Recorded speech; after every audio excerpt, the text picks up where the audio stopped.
എനിക്ക് സത്യം പറഞ്ഞിട്ടുണ്ടല്ലേ, നിങ്ങളെ രണ്ടുപേരെയും വിളിച്ചപ്പോഴത്തെ ഫസ്റ്റിലെ നിതിൻ ചേട്ടനെ സമ്മതിക്കുന്നു. അപ്പം ഞാൻ പറഞ്ഞു നമുക്കൊരു അത്യാവശ്യം കുഴപ്പമില്ലാത്തൊരു ലൊക്കേഷൻ ഡ്രോണൊക്കെ ഒന്ന് വെച്ച് ഷൂട്ട് ചെയ്യാം. നമുക്ക് നേരെ കുട്ടിക്കാനം പോയേക്കാം. ഞാൻ പറഞ്ഞല്ലോ ഇവിടുന്ന് അത്ര ദൂരം അല്ലേ വിവനെ. അതെ, അതിലൊരു കാര്യം ശൈലജൻ ചേട്ടനോട് ഞാനിത് തന്നെ പറഞ്ഞു. ഞാൻ ഇവിടുന്ന് ചങ്ങനാശ്ശേരി നിന്നാണ്.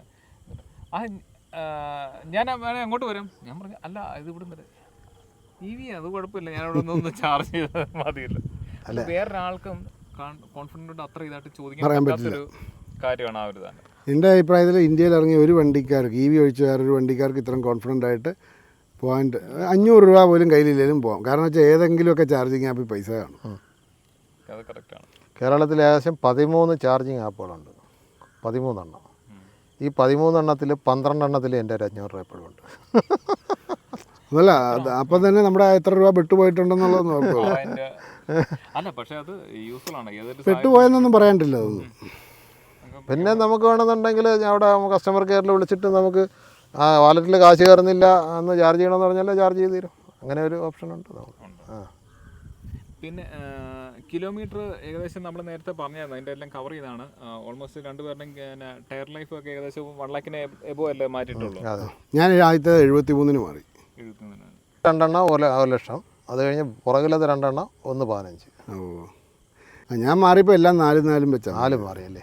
പക്ഷെ ബാക്ക് അങ്ങനെ റൊട്ടേറ്റ് ചെയ്ത് വന്നല്ലേ. നിങ്ങൾ എങ്ങനെ, നിങ്ങളുടെ പരിചയം എങ്ങനെയുള്ള? ഞങ്ങൾ ഇവോക്ക് എന്ന് പറയുന്ന കൂട്ടായ്മ വഴി ഉള്ള പരിചയമാണ്. ആദ്യമൊന്നും മുഖം പോലും കണ്ടിട്ടില്ല. വർത്തമാനങ്ങളൊക്കെ നല്ല തകൃതി നടക്കും. അത് കഴിഞ്ഞപ്പോഴാണ് ഇപ്പോഴാണ് മുഖം ആൾ എവിടെയാണെന്നുള്ളതൊക്കെ കറക്റ്റായിട്ട് ഐഡൻറ്റിഫൈ ചെയ്തു. അത്ര ഒരു അടുപ്പമായത്. ഇവോക്ക് എന്ന് പറഞ്ഞാൽ ഇലക്ട്രിക് വെഹിക്കിൾ ഓണേഴ്സ് കേരള എന്നുള്ളതാണ് അതിൻ്റെ ഫുൾ ഫോം. അതിൽ ഏകദേശം 6000-ഓളം വാഹന ഉടമകൾ മെമ്പർമാരാണ്. 6000-ഓളം കേരളത്തിൽ ഇറങ്ങിയിട്ടുള്ള ഏകദേശം ഒരു 10,000-ഓളം 4 വീലറാണ് ഉള്ളത്. അതിൽ 6000 പേരും ഇവോക്കിൽ മെമ്പർമാരാണ്. പരസ്പരം ഗ്രൂപ്പിലുള്ള ആൾക്കാർ പരസ്പരം സഹായിക്കുന്നു. അതിൻ്റെ ചെയർമാൻ എന്ന് പറയുന്നത് രജിസ്ട്രാറാണ്. അദ്ദേഹമാണ് അതിൻ്റെ ഈ ഗ്രൂപ്പിൻ്റെ അഡ്മിൻ. അദ്ദേഹമാണ് ഇതിൻ്റെ സ്റ്റേറ്റ് ചെയർമാൻ. പിന്നെ നമ്മൾ കമ്പനി രൂപീകരിച്ചിട്ടുണ്ട്. ഇതിൻ്റെ കീഴിൽ 30 ചാർജിങ് സ്റ്റേഷൻ കേരളത്തിൽ സ്ഥാപിച്ചിട്ടുണ്ട്. മെമ്പേഴ്സിന് 12 രൂപ 60 പൈസ റേറ്റുള്ളൂ. അപ്പം ആ ഒരു ഇവോക്ക് എന്ന് പറഞ്ഞാൽ കൂട്ടായ്മയിലൂടെയാണ് ഞാനും സാറും പരിചയപ്പെട്ടത്. വാക്കുകൾ കൊണ്ട് നമ്മൾ ആദ്യം പരിചയപ്പെട്ടു. വീട്ടിലാണെങ്കിൽ പോലും പലർക്കും ആളെയൊന്നും കാണണ്ട, ഒച്ച കേൾക്കുമ്പോൾ ഇന്നയാളാ. കാരണം വെച്ചാൽ മിക്കവാറും മെയിനായിട്ട് ആക്റ്റീവായിട്ടിരിക്കുന്ന ഒരു 10-15 പേര് കൂടുതൽ കാണത്തില്ല. അപ്പം അതുകൊണ്ട് വീട്ടിലും പെട്ടെന്ന് റെക്കഗ്നൈസ് ചെയ്യും. എൻ്റെ വീട്ടിൽ വന്നപ്പോഴത്തേക്കും ചേട്ടൻ ഫസ്റ്റിലെ ചേട്ടൻ്റെ ഒരു ഇതുണ്ടായിരുന്നു. ഫസ്റ്റിലൊരു വീട്ടിലായിരുന്നു. അറിഞ്ഞത് കാരണം സ്ഥിരം കാണുന്നുള്ളതുകൊണ്ട് ആ ഒരു ഇത് പ്രശ്നമൊന്നും അവർക്കില്ലായിരുന്നു. സത്യം പറഞ്ഞിട്ടുണ്ടല്ലോ, ഇപ്പൊ ഈ ചാനലിന്റെ അകത്ത് അതേപറ്റി എനിക്ക് തോന്നുന്നു ഞാനേ ഉള്ളത്. അല്ല, EV ഇല്ലാത്ത ഒരാളിന് മാത്രമേ ചോദ്യങ്ങൾ ചോദിക്കുമ്പോൾ നമുക്ക് മറുപടി പറയാനും പറ്റത്തുള്ളൂ. ഇപ്പൊ എനിക്ക് EV ഉണ്ട്, സാറിന് EV ഉണ്ട്. നമുക്ക് തമ്മിൽ എന്ത് ചോദിക്കാതിരിക്കുന്നു? നമുക്കൊന്നും പറയാനില്ല, ഒന്നും ചോദിക്കാനില്ല. എക്സ്റ്റൻഷൻ കേബിൾ എല്ലാ വണ്ടിയിലും വേണം. അതുപോലെ ചാർജറും എവിടെ പോവാണെങ്കിലും കൊണ്ടുപോകണം. എപ്പോഴും ആവശ്യം വരുന്നതെന്ന്. അടുത്ത ചോദ്യം നിതിൻ ചേട്ടനാണ്. ഓക്കെ, അപ്പം ലോങ് പോയിട്ടുള്ളത് ഞാൻ താങ്കളുടെ വീഡിയോ ചാനൽ കാണാറുണ്ട്, യൂട്യൂബ് ചാനൽ കാണാറുണ്ട്. എന്നാലും ചോദിക്കണം, ലോങ് ഏറ്റവും ഇതായിട്ട് പോയപ്പോഴത്തെ ഉള്ള ഒരു എക്സ്പീരിയൻസ്, അതിൻ്റെ ഒരു ഫീഡ്ബാക്ക് എങ്ങനെയായിരുന്നു? ഒരു ഫസ്റ്റിൽ പോകുമ്പോഴത്തേക്ക് ഉണ്ടായിരുന്നു, അത് ലോങ് പോകുമ്പോഴത്തേക്ക് ആദ്യത്തെ ഒരു ടെൻഷനോ കാര്യങ്ങളോ അതുകൊണ്ട് കൊണ്ടുണ്ടായിരുന്നു, അതിൻ്റെ ഒരു ഫീഡ്ബാക്ക്? ലോങ് പോയപ്പോൾ ആദ്യം ടെൻഷൻ ഉണ്ടോ എന്ന് ചോദിച്ചാൽ ചെറിയ ടെൻഷനുണ്ട്. പിന്നെ ഞങ്ങളുടെ മുമ്പിൽ ഓടാൻ ഇങ്ങേരുണ്ടായിരുന്നതുകൊണ്ട് ഞങ്ങൾക്ക് പേടിയില്ലായിരുന്നു. ഞാൻ ഏറ്റവും കൂടുതൽ പോയേക്കുന്ന സോൻമാർഗ് വരെയാണ്. സോൻമാർഗ് വരെ മുമ്പ് കഴിഞ്ഞ് പോകാണ്ട് കറണ്ട് ഇല്ലാഞ്ഞൊരു പ്രശ്നം കൊണ്ട് മാത്രമാണ് തിരിച്ചു പോകുന്നത്. അത് ഞാൻ പോയപ്പോൾ എനിക്ക് സേലമൊക്കെ കഴിയുന്നോളം വരെ ഭയങ്കര ഒരു പേടിയായിരുന്നു. നമ്മളെ കൊണ്ട് കംപ്ലീറ്റ് ചെയ്യാൻ പറ്റുമോ, വീട്ടിൽ നിന്നുള്ള സപ്പോർട്ട് ഭയങ്കരമാണ്. ഇത് പോയിട്ട് വന്നാൽ മതി എന്നുള്ള രീതിയിലായി വീട്ടിൽ. അപ്പം പിന്നെ അങ്ങ് കുറച്ച് ഒരു പകുതി, കാരണം വെച്ചാൽ നമ്മൾ ഈ ബോർഡൊക്കെ കാണുമ്പോൾ 3500, 3600 ഇത് കാണുമ്പോൾ എൻ്റെ ദൈവമേ ഇത് വിളിച്ചു പോകും. പക്ഷേ ഒന്നുമില്ല, ഒന്നും പേടി. ഞാൻ രാത്രിയിലൊക്കെ ത്രൂ ഔട്ട് ഓടിച്ച ദിവസങ്ങളുണ്ട്. കാരണം വെച്ചാൽ ജമ്മു ശ്രീനഗർ വഴിയിൽ കയറി കഴിഞ്ഞാൽ നമ്മളറിയുന്നില്ലല്ലോ വഴി ഇത്ര മോശമാണ്. അവരവിടെ വഴി നിർത്താൻ സമ്മതിക്കില്ല. ലാൻഡ് സ്ലൈഡ് ഉള്ള സ്ഥലമായതുകൊണ്ട് അവർ വഴിയിൽ നിർത്താൻ സമ്മതിക്കില്ല. നമ്മൾ ത്രൂ ഔട്ട് ഓടിച്ചുകൊണ്ടിരിക്കുക. അവസാനം ഒരു ടണലിൻ്റെ ഓഫീസിൽ വന്ന് വണ്ടിയുടെ ചാർജ് കുറഞ്ഞപ്പോഴത്തേന് പിന്നെ അവിടെ കുത്തിയിട്ട് അവിടെ വീണു. അതുപോലെ മടുത്തുപോയി. അപ്പം അന്നപ്പോഴത്തെ വേറെ എന്തെങ്കിലും അതിൻ്റെ ഇടയ്ക്ക് ഇത് ചാർജിങ് പവർ സ്റ്റേഷൻ ഇതല്ലാതെ വീടുകളിൽ എന്തെങ്കിലും ഒന്നുമില്ല. ഒരിടത്ത് സ്ലോ ചാർജ് ചെയ്തേക്കുന്നത് ആ ടണലിലും പിന്നെ സോൻമാർഗിലൊരു ഹോട്ടലിൽ മാത്രമേ ഉള്ളൂ. ബാക്കിയെല്ലാം ഫാസ്റ്റ് ചാർജ് ചെയ്തു. അപ്പം ഇനി ശൈലജൻ്റെ ഒരു എക്സ്പീരിയൻസ് അറിയാം. ഞാൻ സാറ് പോയിട്ടുള്ളത് ഒന്നും പോയിട്ടില്ല. ഞാൻ ഡൽഹി വരെ പോയിട്ടുള്ളൂ. ഡൽഹി വരെ ഞാൻ പോയെന്ന് പറഞ്ഞാൽ ഞങ്ങൾ 4 സുഹൃത്തുക്കളുണ്ടായിരുന്നു. അതിൽ ഒരാളാണ് ഇതാ നിൽക്കുന്ന ശ്രീജിത്ത്. പിന്നെ അതുകൂടാതെ 2 പേരൂടെ ഉണ്ടായിരുന്നു. ഞങ്ങൾ 21 ദിവസം എടുത്താണ് പോയിട്ട് വന്നത്. ഞങ്ങൾ ഇവിടുന്ന് ബാംഗ്ലൂർ, ഹൈദരാബാദ്, നാഗ്പൂർ, അവിടുന്ന് പിന്നെ അയോധ്യ, വാരണാസി, ലക്നൗ, ആഗ്ര വഴി ഡൽഹിയിലെത്തിയപ്പോഴത്തേക്ക് ഏകദേശം ഒരു 11 ദിവസം എടുത്തു. പിന്നെ ഡൽഹിയിലൊക്കെ ഒന്ന് കറങ്ങി നടന്ന് അവിടുന്ന് ഒരു വാഹനമൊക്കെ നമ്മൾ വിലയ്ക്ക് എടുത്തായിരുന്നു.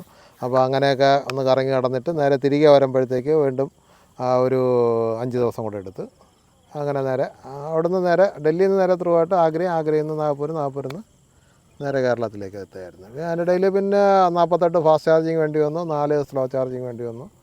പിന്നെ യാത്രയ്ക്ക് പിന്നെ വേറെ ബുദ്ധിമുട്ടൊന്നുമില്ല. ചാർജിങ്ങുമായി ബന്ധപ്പെട്ട് പ്രശ്നങ്ങളൊന്നും ഒരിടത്തുണ്ടായി. മധ്യപ്രദേശിലെ പിന്നെ സാഗർ എന്ന് പറയുന്ന ഡിസ്ട്രിക്റ്റ് മുതൽ മഹാരാഷ്ട്രയിലെ നാഗ്പൂർ എന്ന് പറയുന്ന ഡിസ്ട്രിക്റ്റ് വരെയുള്ള ഇടയ്ക്കുള്ള 340 കിലോമീറ്ററിനിടയിൽ ചാർജിങ് സ്റ്റേഷൻ ഉണ്ടായില്ല. ഞാൻ നേരത്തെ പറഞ്ഞിട്ടുള്ള കാര്യമാണ്, പല യൂട്യൂബിലും പറഞ്ഞിട്ടുണ്ട്. അപ്പോൾ ഈ 340 കിലോമീറ്റർ ഒറ്റ ചാർജിൽ താണ്ടണം. നമ്മൾ നോക്കിയപ്പോൾ ഒരു 60 കിലോമീറ്റർ കഴിഞ്ഞാൽ ഒരെണ്ണം കൂടെ ഉണ്ട്, അത് കോയിസിടെയാണ്. അപ്പോൾ അത് അവിടെ ചെന്ന് ചാർജ് ചെയ്യുന്നു. ചാർജ് ചെയ്തിട്ട് പിന്നെ ഉള്ളതെന്ന് വെച്ചാൽ 279 അപ്പോൾ അത്രയും കുറഞ്ഞു. 279 കിലോമീറ്റർ ഓടാൻ തീരുമാനിച്ചു. നമ്മൾ എക്സ്പ്രസ് ഹൈവേ കൂടെ ടോൾ കൊടുത്ത റോഡിലൂടെ 30 കിലോമീറ്റർ സ്പീഡിൽ വണ്ടി ഓട്ടിച്ചു. നമ്മൾ ഓവർടേക്ക് ചെയ്ത് പോയത് കാളവണ്ടി പോയി, കുതിരവണ്ടി പോയി, സൈക്കിൾ റിക്ഷ പോയി എന്ന് വേണ്ട സർവ്വത്ര വണ്ടികൾ നമ്മൾ ഓവർടേക്ക് ചെയ്ത് ഞങ്ങൾക്ക് നോക്കിക്കൊണ്ടിരിക്കാനേ പറ്റുള്ളൂ. പക്ഷേ ചാർജിങ് സ്റ്റേഷനിൽ രാത്രി 2 മണിക്ക് എത്തുമ്പോഴത്തേക്ക് 20% ചാർജ് ബാക്കിയുണ്ട്. 279 കിലോമീറ്റർ ഓടുകയും ചെയ്ത് വണ്ടി അങ്ങനെ ഈ കമ്പനി പറയുന്ന ഏകദേശം മൈലേജിനടുത്ത് എത്തിയിട്ടുമുണ്ട്. മുമ്പ് ഇതുപോലെ ഒരു അനുഭവം എനിക്ക് ഉണ്ടായിട്ടുണ്ട്. അന്ന് ഇതുപോലെ 308 കിലോമീറ്റർ ഞാൻ ഓടി. അതെനിക്ക് തോന്നുന്നു നമ്മുടെ കേരളം വിട്ട് കഴിഞ്ഞാൽ മാത്രമേ നമുക്ക് കേരളം വിട്ടാലെന്ന് പറഞ്ഞാൽ പറ്റില്ല. കാരണം ഞാൻ മധുരയിൽ നിന്ന് ഞാൻ വെള്ളനാട് പറഞ്ഞത് അല്ല സാർ, അന്നേരം രാത്രിയിലല്ലായിരുന്നു. രാത്രി നമ്മുടെ ഇവിടെ രാവിലെ എന്ന് വെച്ചാൽ ട്രാഫിക് ഉള്ളതുകൊണ്ട് ഈ കാലെടുക്കലും ചവിട്ടും. മറ്റേത് ഭയങ്കര സുഖമല്ല, റോഡ് നല്ല വിജനമായിട്ട് കിടക്കുമല്ലേ. ഒരു എൻജോയ് ചെയ്ത യാത്രയായിരുന്നു ഡൽഹി യാത്ര. അതുകൊണ്ട് തന്നെ നെക്സ്റ്റ് ട്രിപ്പ് നേപ്പാളിലേക്ക്. ഞാൻ 4 ദിവസം കൊണ്ട് ഡൽഹി എത്തി. 4 ദിവസം കൊണ്ട് എത്തി. കാരണം വെച്ച് കഴിഞ്ഞാൽ സമ്മതിക്കണം, 4 ദിവസം കൊണ്ട് ഡൽഹി ആദ്യം ചാർജ് ചെയ്ത് പോകുകയെന്ന് പറഞ്ഞു കഴിഞ്ഞാൽ ഞാൻ തന്നെ ഉള്ളായിരുന്നു. അതായത് ഇപ്പോൾ ഇറങ്ങുന്ന വാഹനങ്ങളുണ്ടല്ലോ, നമുക്കിപ്പോൾ ഇതിൽ ഒറ്റ ചാർജിൽ 200 കിലോമീറ്ററല്ലേ കിട്ടും, അല്ലേ? പക്ഷേ ഇപ്പോൾ ഇറങ്ങുന്ന വാഹനമുണ്ട്, മാക്സിനാണെന്നുണ്ടെങ്കിൽ 300 കിട്ടും, ഫേസ് ലിഫ്റ്റ് ആണെങ്കിൽ 350 കിട്ടും. അവർക്കൊക്കെ നമ്മൾ 3 ചാർജ് ചെയ്യുന്നിടത്ത് അവർക്ക് 1 ചാർജ് ചെയ്താൽ മതി. പക്ഷെ അവർക്കൊക്കെ എന്ത് നല്ല സൗകര്യങ്ങളാണ്. അതുപോലെ MG എടുക്കുന്നവർക്ക് ഏകദേശം 450 കിട്ടുന്നുണ്ട്. പിന്നെ BYD എടുത്തവർക്ക് 500 കിട്ടുന്നുണ്ട്. അവർക്ക് നമ്മൾ 5 ചാർജ് ചെയ്യുന്നിടത്ത് അവർക്ക് 1 ചെയ്താൽ മതി. പക്ഷേ നമ്മളെപ്പോലെ ഇങ്ങനെ വളരെ കുറച്ച് വട്ടുള്ളമാരേ ഉള്ളൂ ഇങ്ങനെയൊക്കെ അതുകൊണ്ട് ഒരു വണ്ടിയില്ല. അല്ല, നമ്മൾ പോയതാണ് യഥാർത്ഥത്തിലുള്ള എക്സ്പീരിയൻസ് എന്നാണ്. ബാക്കിയുള്ളവർക്കൊന്നും എക്സ്പീരിയൻസ് പറയാൻ പറ്റില്ല. കാരണം വെച്ചാൽ 500 കിലോമീറ്ററിനിടയിൽ ഒരു ചാർജിങ് ഉണ്ട്. അപ്പോൾ അതുകൊണ്ട് നമ്മുടെ എക്സ്പീരിയൻസ് എന്ന് പറയുന്നത് ഒരു ചെറുതല്ല. അതെ അതെ അതെ. ഇപ്പോൾ സാധാരണ ഇപ്പോൾ BYD എടുത്തുകൊണ്ട് നമ്മൾ ഡൽഹിക്ക് പോകണമെന്നുണ്ടെങ്കിൽ നമുക്കൊരു 8 ചാർജിങ് മതിയാവും. 8 വേണ്ട, 7 എണ്ണം മതിയാവും. 3000 കിലോമീറ്റർ ഓടിയാൽ അതിൽ 7 ചാർജിങ്ങിൽ BYDയിലെത്താം. ആ സ്ഥാനത്ത് നമ്മൾ 24 ചാർജ് ചെയ്താൽ പോയത്. അപ്പോൾ അതുകൊണ്ട് ആ വാഹനങ്ങളൊക്കെ എടുക്കുന്നവർക്ക് പിന്നെ ഒരു എക്സ്പീരിയൻസ് എന്ന് പറയാനില്ല, വണ്ടി ഓടി എന്ന് പറയാൻ. അവർക്ക് അന്നേരം വേറെ കാര്യം, അവർക്ക് നല്ലപോലെ ആസ്വദിച്ച് പോകാൻ പറ്റും. നമുക്കത് പറ്റുന്നില്ല. നമ്മളൊരു സ്ഥലത്ത് ചെല്ലുമ്പോൾ നമുക്ക് ടെൻഷൻ, ആ സ്ഥലം കാണാൻ പോയാൽ നമ്മുടെ അടുത്ത ചാർജിങ് സമയം ഒരുപാട് പോകും എന്നുള്ളൊരു ടെൻഷൻ. പക്ഷേ ഇഷ്ടംപോലെ ചാർജിങ് സ്റ്റേഷനൊക്കെ ഉണ്ടെന്ന്. നമ്മൾ ധൈര്യമായിട്ട് എല്ലാവരും പോവുക. ഈ ഇത്രയും ചിലവ് കുറച്ച് എവിടെ പോകാൻ പറ്റും, ഏത് വണ്ടി കൊണ്ട് പോകാൻ പറ്റും. ഞാൻ പോയിട്ട് വന്നപ്പോൾ 21,000 രൂപയായിരുന്നു എൻ്റെ. ഞാൻ പോയിട്ട് വന്നിട്ട് 20,930 രൂപയുള്ളൂ. സോൻമാർഗ് വരെ പോയിട്ട് തിരിച്ചു. അല്ല, സാറ് സോൻമാർഗ് വരെ പോയിട്ട് തിരിച്ചു വന്നപ്പോൾ കിലോമീറ്റർ എത്രയായിരുന്നു? 7,989. ഞാൻ 7,800 ആയിരുന്നു. അതെങ്ങനെ? ഞങ്ങൾ നാഗ്പൂരിൽ നിന്ന് കൺവെർട്ട് ചെയ്തിട്ട് പിന്നെ ഇവിടെ വാരണാസിക്ക് പോയി. ദൂരം കൂടുതൽ ഓടി സാർ. വാരണാസിയിൽ നിന്ന് അയോധ്യയിൽ നിന്ന് ലക്നൗ നിന്ന് ആഗ്ര. അപ്പോൾ ഏകദേശം ഒരു 1000 കിലോമീറ്റർ കറങ്ങിയാണ് നമ്മൾ ഡൽഹിയിലെത്തുന്നത്. എന്നാൽ തിരിച്ചു വന്നപ്പോഴത്തേക്കുണ്ട് കറക്റ്റ് 2,800 കിലോമീറ്ററാണ് തിരിച്ചു വരുമ്പോഴത്തേക്ക്. ഞാൻ മൊത്തം പോയി തിരിച്ചു വന്നത് 7,900. ഓക്കെ, ഞാനൊരു കാര്യം ചോദിക്കട്ടെ. ഇപ്പം ടാറ്റയുടെ വണ്ടി എടുക്കുന്ന ഒത്തിരി കംപ്ലയിൻറ്റ്സ് കാര്യങ്ങൾ പൊതുവെ കൂടുതൽ കേട്ടുള്ള ടാറ്റയുടെ ഇതിലായിട്ടാണ്. ബാറ്ററിയുടെ ഇഷ്യൂ, ഫേസ് ലിഫ്റ്റ് വരുന്നതിൻ്റെ അകത്ത് സോഫ്റ്റ്വെയർസിൻ്റെ ഇതായിട്ട് വരുന്നത്. ബാക്കിയുള്ള വണ്ടികളുടെ അത്രയും ഞാൻ കേട്ടിട്ടില്ല. ഇനി ആൾക്കാർ ഫേസ് ചെയ്യുന്നവർ മിണ്ടാതിരിക്കുന്നതാണോ ഇതൊന്നും അറിയത്തില്ല. അതുകൊണ്ട് അപ്പം ഈ ഒരു ഇത് എന്താണ്, ഈ ഒരു കമ്മ്യൂണിറ്റി കൊണ്ട് നിങ്ങൾക്ക് എന്തൊക്കെ അത് മാറ്റങ്ങൾ വരുത്താൻ, അല്ല നിങ്ങൾക്ക് ടാറ്റയുടെ ആയിട്ട് ഉള്ള ഒരു ഇതിലായിട്ട് നിങ്ങൾക്കൊരു ചർച്ച കാര്യങ്ങളോ നമുക്കുള്ളതൊക്കെ എന്തെങ്കിലും ഈ നിങ്ങളുടെ കമ്മ്യൂണിറ്റി കൊണ്ട് എന്തെങ്കിലും അതിൻ്റെ ഒരു അതിൽ എൻ്റെ വണ്ടിയെ സംബന്ധിച്ച് ഇതുവരെ battery complaint, motor complaint, AC complaint ഒന്നും ഇതുവരെ വന്നിട്ടില്ല. അതുകൊണ്ട് എനിക്ക് അതിനെക്കുറിച്ച് അറിയില്ല. പക്ഷേ സാറിന് ഒരിക്കൽ ബാറ്ററി മാറി. പക്ഷേ അതുകൊണ്ട് വലിയ വിഷയമുള്ള കാര്യമൊന്നും വന്നില്ല.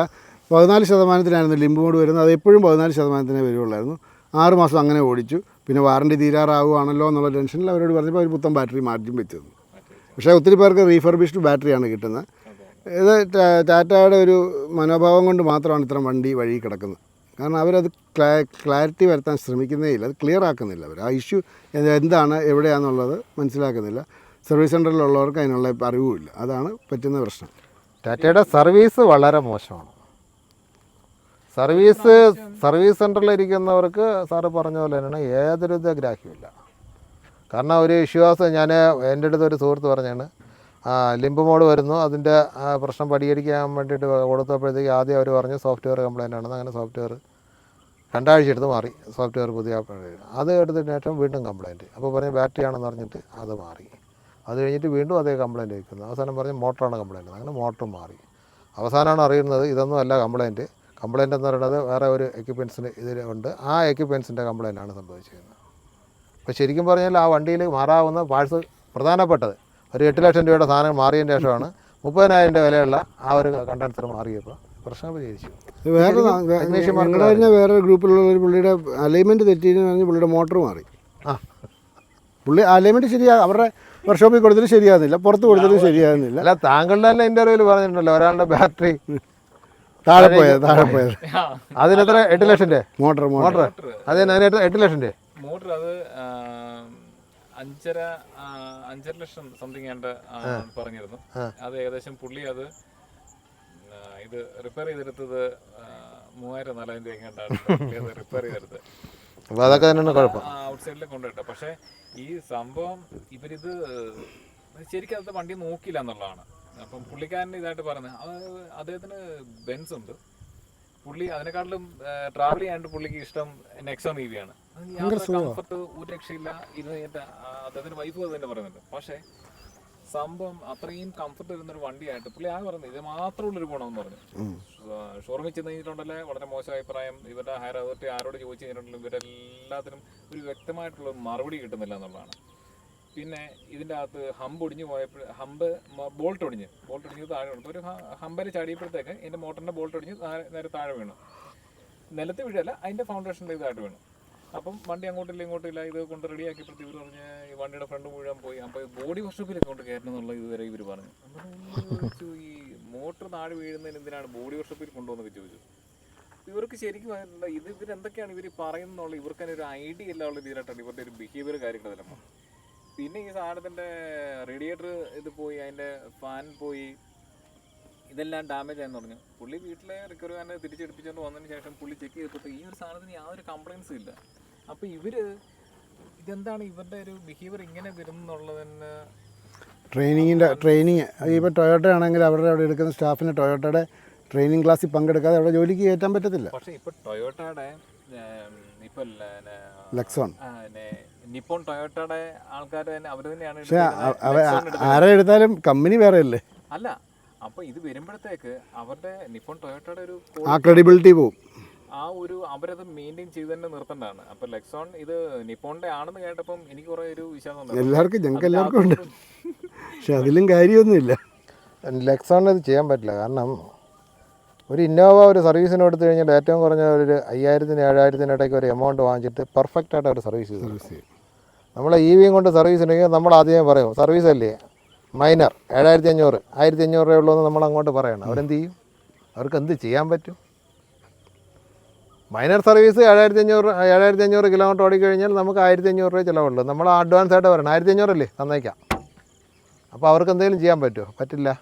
രണ്ടാമത്തെ സർവീസ് നമ്മൾ 15,000-ന് പോകുമ്പോഴത്തേക്ക് അവർ പറയും 3,000, നമ്മളും പറയും 3,000 തരാമെന്ന് പറയും. നമ്മളത് കൊടുക്കാൻ തരാം. 3,000-ന് അവർക്ക് എന്ത് ചെയ്യാൻ പറ്റും? ഒന്നും ചെയ്യാൻ പറ്റില്ല.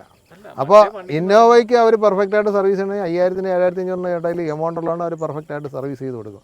EVക്ക് അങ്ങനെ ചെയ്ത് കൊടുക്കാൻ പറ്റില്ല. പിന്നെ വേറൊരു കാര്യം എന്താണെന്ന് ചോദിച്ചാൽ ടാറ്റ ഇപ്പോൾ പാർട്സ് അവൈലബിൾ ആക്കുന്നില്ല ഷോറൂമുകളിലൊന്നും. ഒരു ആക്സിഡൻ്റ് ആയിട്ട് വന്ന വണ്ടി 10, 40, 50 ദിവസം കഴിഞ്ഞാൽ കിട്ടുന്നത്. അതിന് ഒരു ഉദാഹരണം പറഞ്ഞുതരാം. ഞാൻ താണ്ട എൻ്റെ സൈഡ് മിറർ താണ്ട ഇത് പോയിരിക്കുകയാണ്. ഒരാഴ്ച കൂടുതലായി ഞാൻ വിളിച്ച് പറഞ്ഞിട്ട്. അവർ പറഞ്ഞാൽ ഓർഡർ ചെയ്തിട്ടുണ്ട്, വന്നിട്ടില്ല. ഞാൻ ഇത്ര 15 ദിവസം വേണമെന്ന്. ഒരു സൈഡ് ഇപ്പം നമ്മൾ സൈഡ് മിററില്ലാതെ നമുക്ക് വാഹനം ഓടിക്കാൻ ബുദ്ധിമുട്ടാണ്. അതുകൊണ്ട് ഞാനിപ്പോൾ പാച്ച് വർക്ക് ചെയ്ത് വെച്ചിരിക്കുകയാണ്. കാരണം പാർട്സ് ഇല്ല. ഇനി എനിക്ക് ഷേക്ക് അബ്സർ കംപ്ലൈൻ്റ് ആയി മാറണമെന്ന് പറഞ്ഞപ്പോൾ അവർ പറഞ്ഞു വെച്ച് കഴിഞ്ഞാൽ 15 ദിവസം വേണമെന്ന്.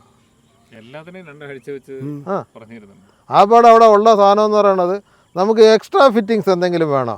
അവിടെ ആൾറെഡി ഓക്കെ. ബൾബ് മാറണോ? അവിടെ സാധനമുണ്ട്. സിസ്റ്റം മാറണോ? അവിടെ സാധനമുണ്ട്. നമ്മൾ എക്സ്ട്രാ ഫിറ്റിങ്സ് നമുക്ക് ഇതിൽ എന്തൊക്കെ ചെയ്യാനുണ്ടോ അതെല്ലാം അവരെ ഷോറൂമിൽ അവരുടെ യാർഡിൽ സ്റ്റോക്കാണ്.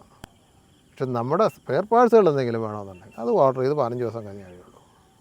അതൊരു വളരെ മോശപ്പെട്ട ഒരു രീതിയാണ് ടാറ്റ. കാരണം വെച്ചാൽ അവിടെയൊക്കെയാണ് നമ്മൾ പെട്ടുപോകുന്നത്. നമ്മൾ ഒരു വണ്ടിക്ക് ഒരു പ്രശ്നം വന്നത് നമ്മൾ എന്നാ ചെയ്യും?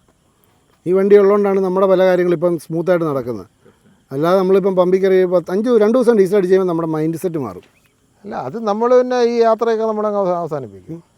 യാത്ര കുറയ്ക്കും. അതെ, ഞാൻ തന്നെ ഈ വണ്ടി എടുത്തതിന് ശേഷം ഒരു ബുള്ളറ്റ് ഉണ്ടായിരുന്നു ഞാൻ കൊടുത്തത്. കാരണം വെച്ചാൽ അത് വേണമെങ്കിൽ 1 കിലോമീറ്റർ അവിടെ 3 രൂപ വേണം. ഇത് 75 അല്ലേ.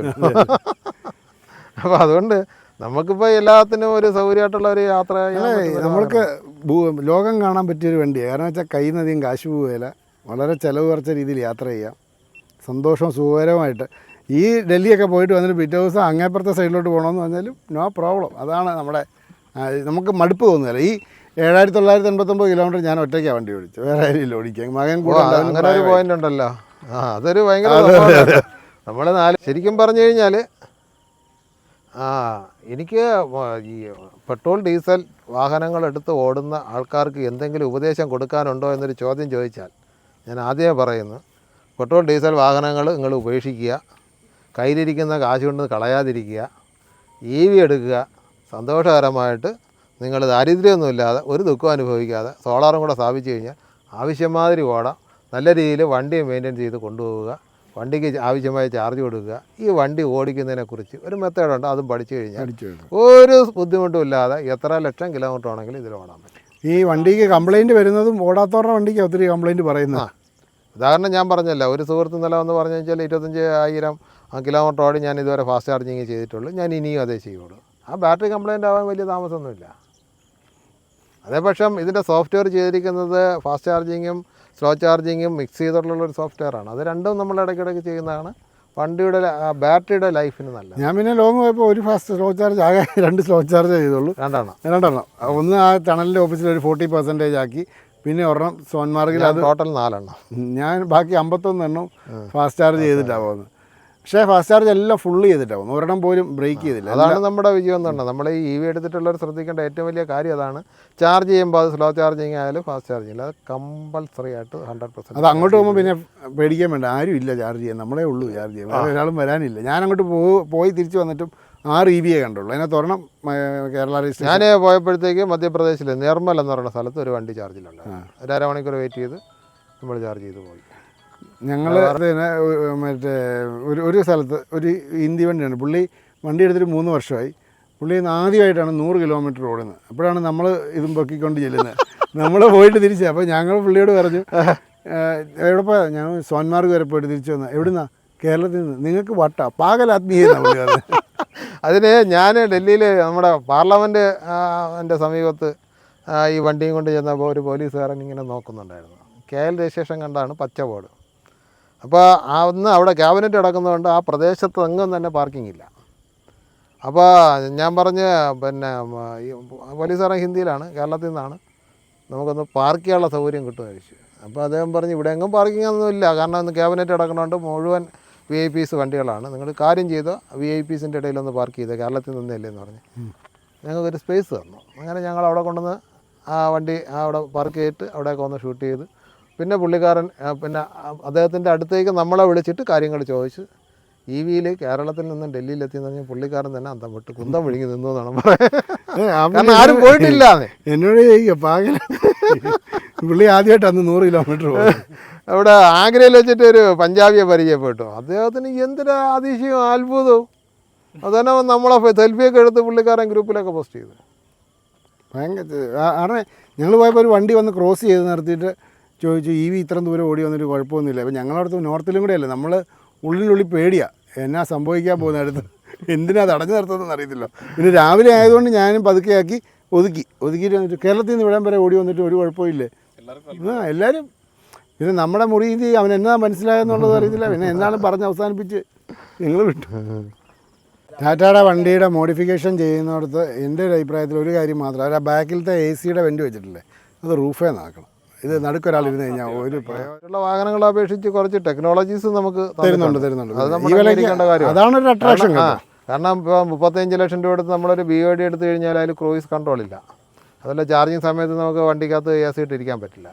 ഇത് രണ്ടും അത്യാവശ്യപ്പെട്ടൊരു ഘടകമാണ്. ഇത് രണ്ടും BYDക്കില്ല.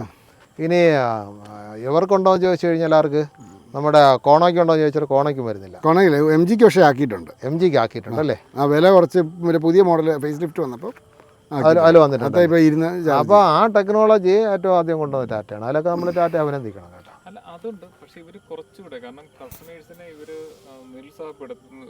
അല്ലെ ആൾക്കാർ വണ്ടി എടുത്തവരെ ബാക്കിയുള്ളവരൊന്ന് പുച്ഛത്തോടുകൂടി നോക്കുന്ന ഒരു സമീപനമുണ്ട്. അതേ അല്ല, അതിൽ വേറൊരു കാര്യം എന്ന് വെച്ചാൽ നമ്മൾ ഏതൊരു ഷോറൂമിൽ പോയി ഏതൊരു വാഹനം എടുക്കാൻ പോയാലും അവർ നമ്മുടെ പുറകിൽ സാറേ അത് ചെയ്യണം, സാറേ ഇത് ചെയ്യണം, സാറേ അങ്ങനെ വാങ്ങിച്ചു കഴിഞ്ഞാൽ പിന്നെ അവനെ വിളിച്ചാൽ മഷിയിട്ട് നോക്കിയാൽ അവനെ കാണാൻ പറ്റില്ല. അതെല്ലാം വണ്ടികൾക്ക് അധികം പ്രശ്നം വരുന്നില്ല. ഇപ്പം ഞാൻ പറഞ്ഞത് ടാറ്റയുടെ വണ്ടി എടുക്കുന്നവര് അവർക്കാണ്, നിങ്ങളല്ലാതെ ഞാൻ ടാറ്റയുടെ ഇത് എടുത്തിട്ടില്ല. അപ്പം നിങ്ങളെല്ലാവരും അവരുടെ കസ്റ്റമേഴ്സാണ്. കസ്റ്റമേഴ്സ് എന്ന് പറയുമ്പോഴത്തേക്ക് കസ്റ്റമേഴ്സാണ് ശരിക്കും രാജാവ്. അവരുണ്ടെന്നുണ്ടല്ലേ ഈ സാധനങ്ങളെല്ലാം നിലനിന്ന് പോകും. അത് മഹാത്മാഗാന്ധി എന്ന് പറഞ്ഞപ്പോൾ മാത്രമേ രാജാവായിട്ടുള്ളൂ. അല്ല, അത് സത്യമാണ്. ജനാധിപത്യ രാജ്യത്ത് ജനങ്ങൾക്ക് ഇവിടെ ആരുമില്ല. ഇവിടെ വേറെ വലിയ രാജാക്കന്മാരുള്ള സംസ്ഥാനമാണ് ഇത്. അതുകൊണ്ടൊന്നുമല്ല, ഇത് എന്നാ പ്രശ്നമെന്ന് വെച്ചാൽ ടാറ്റയുടെ ഷെല്ല് പക്ക സ്ട്രോങ് ആയിട്ട് അവരുണ്ടാക്കി. ബാക്കി അവർക്ക് കോസ്റ്റ് കട്ടിങ് വരുത്താവുന്നിടത്തെല്ലാം കോസ്റ്റ് കട്ടിങ് വരുത്തി ബാക്കിയുള്ളവരുമായിട്ട് കോമ്പറ്റ് ചെയ്ത് നിൽക്കാൻ ഈ ടാറ്റ കൊടുക്കുന്ന പ്രൈസിങ്ങിൽ ഒറ്റ കമ്പനിക്ക് വണ്ടി കൊടുക്കാൻ പറ്റില്ല. പക്ഷേ അവരിനി എത്ര വിചാരിച്ചാലും പറ്റില്ല. ഇനിയിപ്പോൾ 17 ലക്ഷം രൂപയ്ക്ക് നാളെ MG ഒരു വണ്ടി ഇറക്കിയെങ്കിൽ ഈവൻ കേവിൻ്റെ വില 13 ലക്ഷം രൂപയാക്കും. അതാക്കാൻ പറ്റും. അതിൽ വേറൊരു പ്രശ്നം, ഒരു ടെക്നിക്കൽ പരമായിട്ടൊരു സംഭവം എന്ന് പറയുന്നത്, ഇപ്പോൾ MG ആയാലും ഈ കോണായാലും ഐക്കോണിക് ആയാലും നമ്മുടെ ഇവരുണ്ടല്ലോ BYD ആയാലും ഇമ്പോർട്ടഡ് ഐറ്റമാണ്. ഇമ്പോർട്ടഡ് ഐറ്റം ആകുമ്പോഴത്തേക്ക് 100% നികുതി അടച്ച് വേണം അവർക്ക് ഈ വാഹനം ഇന്ത്യയിലേക്ക് എത്തിക്കൊണ്ടിരിക്കും. എന്നാൽ അവർ ഇവിടെ ഒരു ഫാക്ടറി തുടങ്ങണമെന്നുണ്ടെങ്കിൽ അവർക്ക് നികുതി വന്നിട്ട് ടാറ്റയ്ക്ക് കൊടുക്കുന്ന പോലെ 25% നികുതി കൊടുത്താൽ മതിയാവും. അപ്പോൾ ടാറ്റ 25% നികുതി കൊടുത്തിട്ട് ഈ വാഹനം റോഡിലിറക്കുന്നു. അവർ 100% നികുതി കൊടുത്തിട്ട് റോഡിലിറക്കുന്നു. അതാണ് ഈ വിലയുടെ വ്യത്യാസം വരുന്നത്. ഇപ്പോൾ MGയും BYDയും ഇന്ത്യയിൽ ഫാക്ടറി തുടങ്ങാൻ പോവുകയാണ്. അപ്പോൾ അവരത് തുടങ്ങുമ്പോഴത്തേക്ക് ആ വാഹനങ്ങളുടെ വില കുറയും. ഇപ്പോൾ MGക്ക് കുറഞ്ഞതാണ്. അവർ ഫാക്ടറി സ്റ്റാർട്ട് ചെയ്തപ്പോഴത്തേക്കാണ് ആ വില കുറഞ്ഞത്. 26 ലക്ഷം രൂപയായിരുന്നു. ഇപ്പോൾ അത് 19 ലക്ഷം രൂപ ആയിട്ടുണ്ട്, കുറഞ്ഞിട്ടുണ്ട്. MG 19 ലക്ഷം രൂപ ആയിട്ടുണ്ട്. വിപിനെ വേറൊരു പ്രശ്നം എന്താണെന്നറിയോ, ഈ വണ്ടി ഇപ്പം 160 കഴിഞ്ഞ വണ്ടി വാറണ്ടികളെല്ലാം കഴിഞ്ഞു.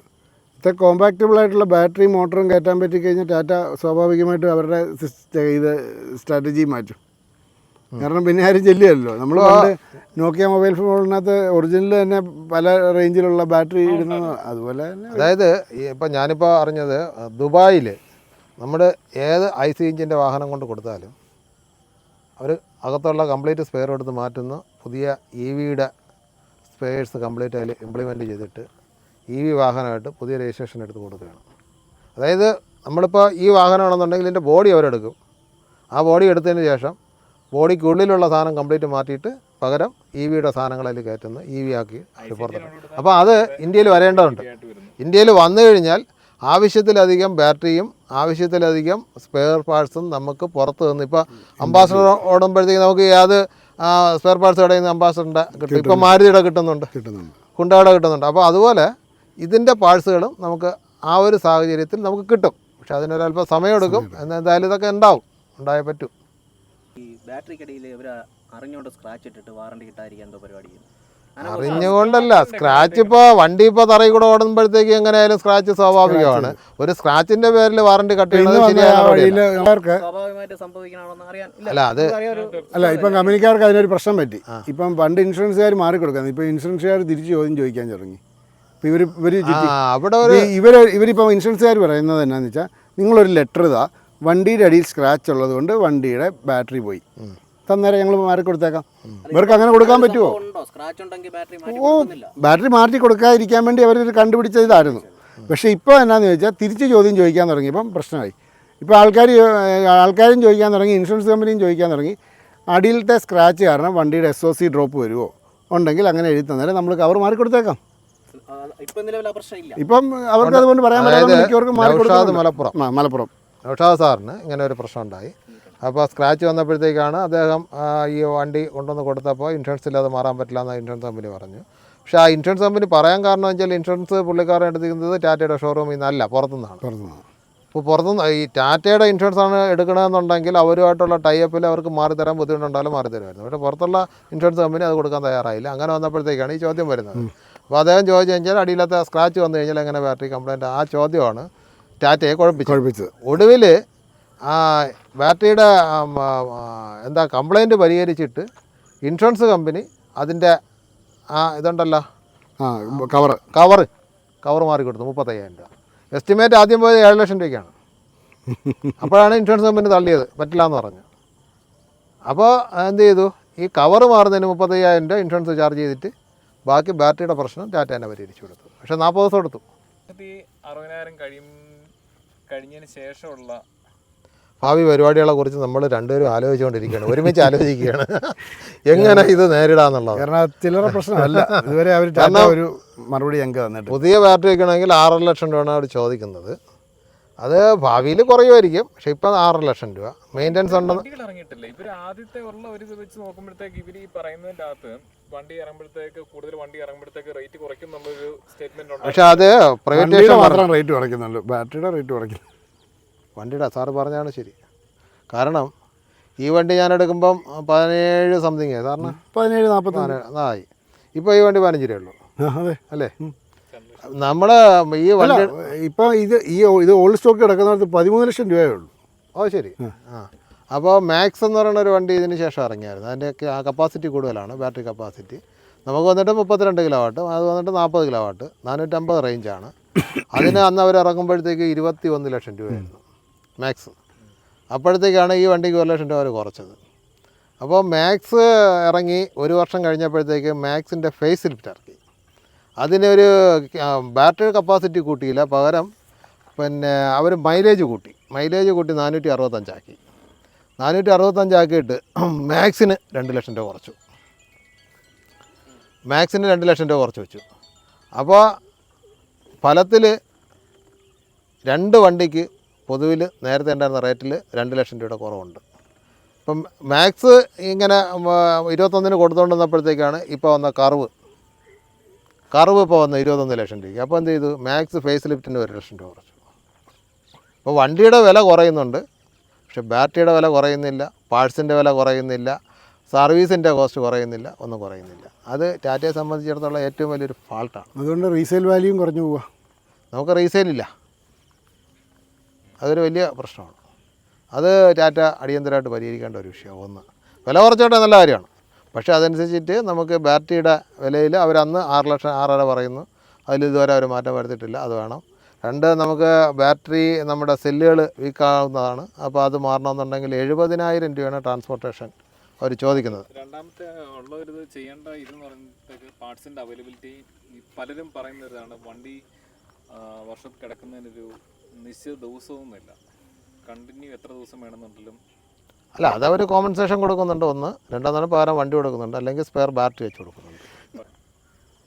ഈ ഒരു വണ്ടി വാറണ്ടി പീരീഡിൽ അവർ നമ്മളെ പാമ്പർ ചെയ്ത് നിർത്തുന്നുണ്ട്.